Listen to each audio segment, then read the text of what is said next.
എല്ലാവർക്കും പുതിയൊരു വീഡിയോയിലേക്ക് സ്വാഗതം. ഇന്നത്തെ വീഡിയോ എൻ്റെ കുറച്ച് ഫേവറേറ്റ് ആയിട്ടുള്ള പാത്രങ്ങൾ നിങ്ങളായിട്ട് ഷെയർ ചെയ്യുവാണ്. ആമസോണിൽ നിന്ന് വാങ്ങിയതാണ്. അപ്പോൾ എനിക്ക് ഒരുപാട് ഇഷ്ടമായി ആ പാത്രം. ഞാൻ അപ്പോൾ വാങ്ങിയപ്പോൾ അൺബോക്സിങ് വീഡിയോ ചെയ്താലോ എന്ന് വിചാരിച്ചതാണ്. അപ്പോൾ എനിക്ക് തോന്നി അൺബോക്സിങ് വീഡിയോ എന്ന് പറയുമ്പോൾ ജസ്റ്റ് ഒന്ന് പൊട്ടിച്ച് നിങ്ങളെ ജസ്റ്റ് കാണിക്കാനല്ലേ പറ്റുള്ളൂ.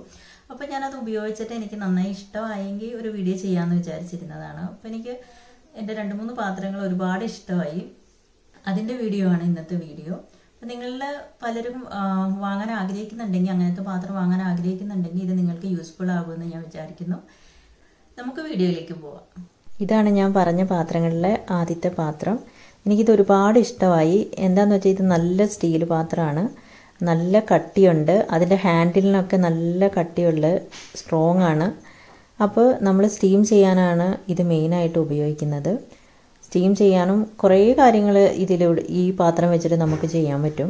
ഈ പാത്രം വെച്ചിട്ട് നമുക്ക് വെജിറ്റബിൾ സ്റ്റീം ചെയ്തെടുക്കാം.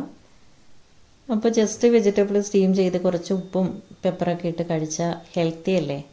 അപ്പോൾ ആഴ്ചയൊരു ദിവസം വെജിറ്റബിൾ സ്റ്റീം ചെയ്ത് കഴിക്കുക. പെട്ടെന്ന് സ്റ്റീം ആവും കേട്ടോ, കുറച്ച് നേരം വെച്ചാൽ മതി. അത് കുറച്ച് വലിയ ഹോളാണല്ലോ, അപ്പോൾ മൊത്തത്തിൽ അങ്ങനെ സ്റ്റീം അങ്ങ് കയറിയിട്ട് പെട്ടെന്ന് റെഡിയായി കിട്ടും. അപ്പോൾ ഇങ്ങനെ വെജിറ്റബിൾ സ്റ്റീം ചെയ്ത് കഴിക്കുക. ഞാനിത് മെയിനായിട്ട് വാങ്ങിയത് ഇഡ്ഡലി ഉണ്ടാക്കാൻ വേണ്ടിയിട്ടാണ്.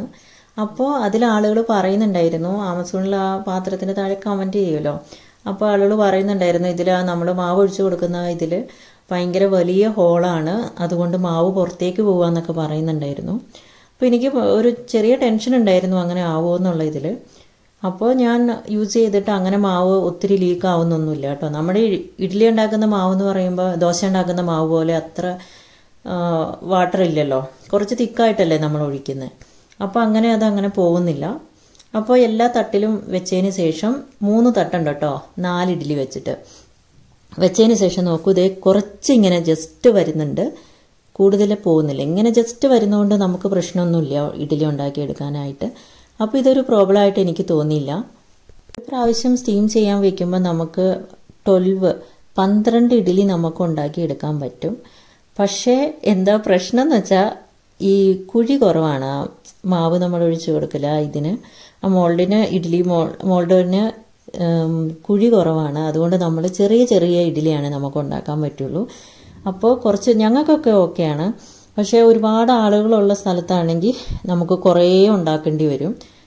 എന്താണെന്ന് വെച്ചാൽ ചെറിയ ചെറിയ ഇഡ്ഡലിയല്ലേ, അപ്പോൾ അങ്ങനെ കഴിക്കുമ്പോൾ നമുക്കത് തൃപ്തി ആവില്ല. കുറേ ഇഡ്ഡലി കഴിച്ചാലാണ് വയറ് നിറയുള്ളൂ. അപ്പോൾ അങ്ങനെ ഒരു പ്രശ്നമുണ്ട്. ചെറിയ ചെറിയ ഇഡ്ഡലിയാണ്. ചെറിയ ചെറിയ ഇഡ്ഡലി പ്രശ്നമില്ലാത്തവർക്ക് ഇത് നല്ലൊരു ഓപ്ഷനാണ്. നമ്മുടെ ഇഡ്ഡലി റെഡി ആയിട്ടുണ്ട്. അപ്പോൾ ഞാൻ അതിൻ്റെ കട്ടി കാണിച്ചു തരാം കേട്ടോ നിങ്ങൾക്ക്. അപ്പോൾ ചെറിയ ഇഡ്ഡലിന്ന് ഞാൻ പറഞ്ഞ ഇതാണ്, കണ്ടോ, ഇത്രയേ ഉള്ളൂ. അപ്പോൾ ഇത് നമ്മൾ 2 ഒന്നും കഴിച്ചാൽ ഒന്നും ആവില്ല, 3-4 കഴിച്ചാലാണ് എന്തെങ്കിലും ഒന്നും ആവുള്ളൂ.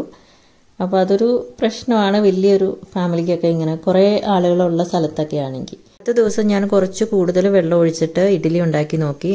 എത്രമാത്രം അത് ലീക്ക് ആവുമെന്ന് അറിയാൻ വേണ്ടിയിട്ടാട്ടോ ഇങ്ങനെ ചെയ്തത്. ഇതിൽ കൂടുതൽ വെള്ളം ഒഴിച്ചിട്ട് നമുക്ക് ഇഡ്ഡലി ഉണ്ടാക്കാൻ പറ്റില്ല. അപ്പോൾ അതേ ഈ ഒരു അളവിനാണ് അത് ലീക്കായിരിക്കുന്നത്. പക്ഷേ ഇതിൽ കൂടുതൽ വെള്ളം ഒഴിച്ചിട്ട് ഒരിക്കലും നമുക്ക് ഇഡ്ഡലി ഉണ്ടാക്കിയാൽ നന്നായിട്ട് കിട്ടത്തില്ല. അപ്പോൾ അതൊരു പ്രശ്നമായിട്ട് എനിക്ക് തോന്നുന്നില്ല. അപ്പോൾ നമുക്കിത് സാമ്പാറോ കറികളൊക്കെ എടുത്ത് വെക്കാനായിട്ട് ഈ പാത്രം യൂസ് ചെയ്യാം. നമ്മളുടെ അടുത്ത പാത്രം ഗ്രിൽ പാനാണ്. എനിക്ക് ഒത്തിരി ഇഷ്ടമുള്ള പാത്രമാണ് കേട്ടോ. പ്രസ്റ്റീജിൻ്റെ പാനാണിത്.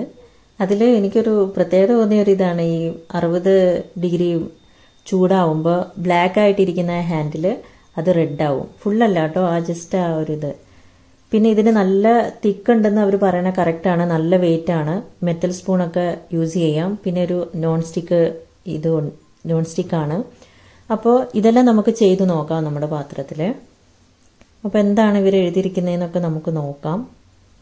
ഞാൻ ജസ്റ്റ് ഇതിൻ്റെ കവർ കളഞ്ഞിട്ടുണ്ടായിരുന്നില്ല, അതുകൊണ്ടാണ് നമുക്കിപ്പോൾ ജസ്റ്റ് നോക്കാൻ പറ്റിയത്.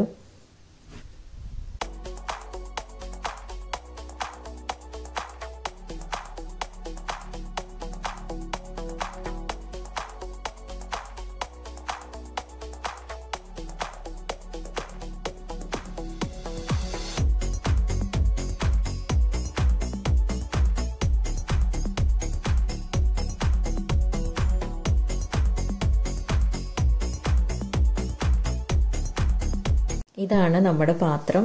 ഞങ്ങൾ ഒരുപാട് പ്രാവശ്യം ഇത് യൂസ് ചെയ്തു, ഒത്തിരി ഇഷ്ടമായി. അതുകൊണ്ടാണ് ഇത് നിങ്ങളായിട്ട് ഷെയർ ചെയ്യുന്നത്. ഇപ്പം ഇതിൻ്റെ അടി ഇങ്ങനെയാണ്. നല്ല വെയിറ്റ് ആണ് കേട്ടോ. ഒറ്റ കൈ കൊണ്ട് ഇങ്ങനെ നമുക്ക് പൊക്കാൻ കുറച്ച് ബുദ്ധിമുട്ടാണ്. പെട്ടെന്നൊക്കെ ഇങ്ങനെ എടുക്കാൻ പറ്റില്ല. നല്ല വെയിറ്റ് ഉണ്ട്. ഇവിടെ ഹാൻഡിലൊന്ന് ശ്രദ്ധിച്ചോട്ടോ. ആ സിൽവർ കഴിഞ്ഞിട്ട് ബ്ലാക്ക് കളറല്ലേ, അത് അടുപ്പിൽ വെച്ചിട്ട് അത് ചൂടാവണേ അനുസരിച്ച് റെഡായിട്ട് വരണ കണ്ടോ. അത് ചൂടാവണ അനുസരിച്ച് ഇങ്ങനെ റെഡായിട്ട് അത് ഫുള്ള് റെഡാവുമ്പോൾ നമുക്ക് എന്താണോ കുക്ക് ചെയ്യേണ്ടത് അത് വെച്ച് കൊടുക്കാം. നോൺ സ്റ്റിക്ക് ആക്ച്വലി നല്ലതല്ല, ഹെൽത്തിന് നല്ലതല്ല. എന്നിരുന്നാൽ കൂടി ഞങ്ങളുടെ കയ്യിൽ 2-3 പാത്രങ്ങളുണ്ട്. ബാക്കിയെല്ലാം ഞങ്ങൾ സ്റ്റീലും പിന്നെ എന്താ പറയുക ഇരുമ്പിൻ്റെ ചട്ടിയൊക്കെ ആക്കി. നോൺ സ്റ്റിക്ക് ഇല്ലാതെയും പറ്റില്ല. എന്താണെന്ന് വെച്ചാൽ നമ്മൾ ഓയിലില്ലാതെ കുക്ക് ചെയ്യണമെങ്കിൽ നോൺ സ്റ്റിക്ക് പാത്രത്തിലേ പറ്റുള്ളൂ. ഇപ്പം ഇതിൽ തന്നെ ഞാൻ ഓയിൽ ഒഴിച്ചിട്ടല്ല ഇത് ഇങ്ങനെ ഫ്രൈ ആയിട്ട് എടുക്കുന്നത്. ആ മസാല മിക്സ് ചെയ്തപ്പോൾ കുറച്ച് ഓയിൽ ഒഴിച്ചു, കുറച്ചെന്ന് പറഞ്ഞാൽ വളരെ കുറച്ച് ഓയിലൊന്ന് ജസ്റ്റ് മിക്സ് ചെയ്തിട്ടാണ് ഇതിലേക്ക് തേച്ച് വെച്ചിരിക്കുന്നത്. ആ ഒരു ഓയിലിൽ കിടന്നിട്ടാണ് ഇത് കുക്കാവുന്നത്. ഓയിലില്ലാതെ ഉണ്ടാക്കിയിട്ടുണ്ട്, ഒരു നുള്ളു പോലും ഓയിലില്ലാതെ ഇങ്ങനെ ചെയ്തെടുത്തിട്ടുണ്ട്. ഇപ്പം ഞാൻ കുറച്ച് ഓയിൽ മിക്സ് ചെയ്ത് കൊടുത്തിട്ടുണ്ട്. കണ്ടോ, അതാണ് ഇങ്ങനെ ജസ്റ്റ് കാണുന്നത്. ആ മസാലയിലുള്ള ഓയിലും പിന്നെ ഇത് പനീറല്ലേ, അപ്പോൾ അതിനൊരു ഇത് വരുമല്ലോ. ഇരുമ്പിൻ്റെ ചട്ടി എന്നൊക്കെ പറഞ്ഞാൽ അത് നമ്മൾ ഓയിൽ തേച്ച് അതൊന്ന് മയപ്പെടുത്തി എടുക്കണം. പിന്നെ കുറേ നാളായിൽ നമ്മൾ യൂസ് ചെയ്ത് ആ എണ്ണ പൊടിച്ച് കഴിയുമ്പോഴാണ് പിന്നെ നമുക്ക് ഒട്ടിപ്പിടിക്കാതെയൊക്കെ നന്നായിട്ടും കിട്ടുള്ളൂ. അപ്പോൾ ചില സമയത്തൊക്കെ നമുക്ക് പെട്ടെന്ന് ചെയ്യാനും ഒട്ടും ഓയിലൊന്നും ഈ മീൻ പോലും ഞങ്ങൾ ഓയിൽ ഒഴിച്ചു കൊടുത്തിട്ടില്ല. മസാല മിക്സ് ചെയ്തപ്പോൾ കുറച്ച് ഓയിൽ ചേർത്തിട്ടേ ഉള്ളൂ. അപ്പോൾ ഫിഷ്, ചിക്കന്, ഇങ്ങനെ വെജിറ്റബിൾസ്, സാൻഡ്വിച്ച് എല്ലാം ഉണ്ടാക്കിയെടുക്കാം നമുക്ക്. ഇതിലൊക്കെ കുറച്ച് ഓയിലിയാണ് കേട്ടോ. ഇതിനൊക്കെ കുറച്ച് ഓയിൽ, അത് മെയിനായിട്ട് മസാലയിലാണ് ഞങ്ങൾ ഓയിൽ നന്നായിട്ട് തേച്ച് കൊടുക്കാറ് ചിക്കനൊക്കെ ഉണ്ടാക്കുമ്പോൾ. അടുത്ത നമ്മുടെ പാത്രം എന്ന് പറയുന്നത് സെറ്റ് ദോശ ഉണ്ടാക്കുന്ന ഒരു തവയാണ്. അപ്പോൾ സാധാരണ ദോശ ഉണ്ടാക്കാനുള്ള ഒരു ഇരുമ്പിൻ്റെ ഒരു വലിയ ചട്ടി എൻ്റെ കയ്യിലുണ്ട്, ദോശക്കല്ലുണ്ട് വലുത്. പക്ഷേ എനിക്ക് സെറ്റ് ദോശ എൻ്റെ റൗണ്ടിലുള്ളതാണ്. അപ്പോൾ ഇങ്ങനെ സെറ്റ് ദോശ ഉണ്ടാക്കണമെങ്കിൽ ഒന്നൊന്നായിട്ട് ഉണ്ടാക്കാൻ പറ്റുള്ളൂ. സ്ക്വയർ ഷേപ്പിലുള്ള ദോശക്കല്ലാണെങ്കിൽ നമുക്ക് 2 എണ്ണമൊക്കെ ഒരേ സമയത്ത് ഉണ്ടാക്കിയെടുക്കാം. അല്ലെങ്കിൽ വലുതൊക്കെ ആണെങ്കിൽ 2-3 ഒക്കെ ഉണ്ടാക്കിയെടുക്കാം. എൻ്റെ കയ്യിലുള്ളതിൽ ഒന്നൊന്നാണ് ഉണ്ടാക്കാൻ പറ്റുള്ളൂ, റൗണ്ട് ഷേപ്പിലുള്ളതായതുകൊണ്ട്. അപ്പോൾ സെറ്റ് ദോശ ഉണ്ടാക്കുമ്പോൾ ഒന്നായിട്ട് ഉണ്ടാക്കുമ്പോൾ ഒരുപാട് സമയം എടുക്കുമല്ലോ. അപ്പോൾ അതുകൊണ്ടാണ് ഇടയ്ക്കൊക്കെ ഉണ്ടാക്കാൻ വേണ്ടിയിട്ടാണ് ഈ പാത്രം വാങ്ങിയത്. ഇത് നല്ല പാത്രമാണ് കേട്ടോ, പ്രസ്റ്റീജിൻ്റെയാണ്, നല്ല പാത്രമാണ്. കുറേ നാളായി ഞാൻ യൂസ് ചെയ്യുന്നത്. അപ്പോൾ കുട്ടികൾക്ക് ഉണ്ടാക്കി കൊടുക്കാനായിട്ട് മെയിനായിട്ട് ഇത് ഞാനിങ്ങനെ എന്താ പറയുക സ്റ്റൗവിലിങ്ങനെ, ഇതിൻ്റെ പ്രശ്നമൊന്നുമല്ല കേട്ടോ, ഇത് സ്റ്റൗവിലിങ്ങനെ എടുക്കുമ്പോൾ അങ്ങോട്ടും ഇങ്ങോട്ടും നിരങ്ങുന്നതിൻ്റെ ഫലമായിട്ട് അതിൻ്റെ അടിയിലിങ്ങനെ പെയിൻറ്റ് പോയിരിക്കുന്നതാണ്. കുട്ടികൾക്ക് ഉണ്ടാക്കി കൊടുക്കുമ്പോൾ കുട്ടി ദോശ ഞാൻ മിക്കവാറും ഒനിയനും ക്യാരറ്റൊക്കെ ഇട്ടുള്ള ദോശയൊക്കെ ഉണ്ടാക്കി കൊടുക്കും. ഇടയ്ക്ക് ഇങ്ങനെ വെറൈറ്റി ആയിട്ട് ദോശയൊക്കെ ഉണ്ടാക്കുമ്പോൾ ഇങ്ങനെ വലുതായിട്ട് ഉണ്ടാക്കി കൊടുക്കണേക്കാളും ഇങ്ങനെ ചെറുതുണ്ടാക്കി കൊടുക്കണം, അവർക്ക് ഭയങ്കര ഇഷ്ടമാണ് കഴിക്കാനായിട്ട്. നോൺ സ്റ്റിക്ക് നല്ലതല്ലെങ്കിൽ പോലും ഈ നമുക്ക് ഓയിലൊന്നും ഒരുപാട് ഒഴിക്കാത്ത ഉണ്ടാക്കണമെങ്കിൽ നോൺ സ്റ്റിക്കായിരിക്കും നല്ലതെന്നാണ് എനിക്ക് തോന്നിയിട്ടുള്ളത്. ഇപ്പോൾ ഇരുമ്പിൻ്റെ ചട്ടിയിലൊക്കെ നമ്മൾ കുറേ നാൾ യൂസ് ചെയ്താൽ അത് നന്നായിട്ടും ഓയിലൊക്കെ കുടിച്ച് നല്ല എന്താ ഒട്ടിപ്പിടിക്കാതെ ഇങ്ങനെ നന്നായിട്ട് നമുക്ക് കിട്ടും എടുക്കാനൊക്കെ ആയിട്ട്.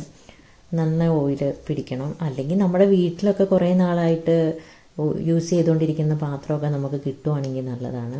കുറേ നാളിൽ അത് എണ്ണയൊക്കെ ഇങ്ങനെ കുടിച്ച് അത് നന്നായിട്ട് ഇങ്ങനെ എന്താ പറയുക നോൺ സ്റ്റിക്ക് പോലെ തന്നെയുള്ള പാത്രങ്ങളൊക്കെ ഉണ്ടെന്ന് ഞാൻ എൻ്റെ ഫ്രണ്ടിൻ്റെ വീട്ടിൽ കണ്ടിട്ടുണ്ട്. അങ്ങനെ അവിടെ വീട്ടിൽ നിന്ന് കൊണ്ടുവന്നാണ്.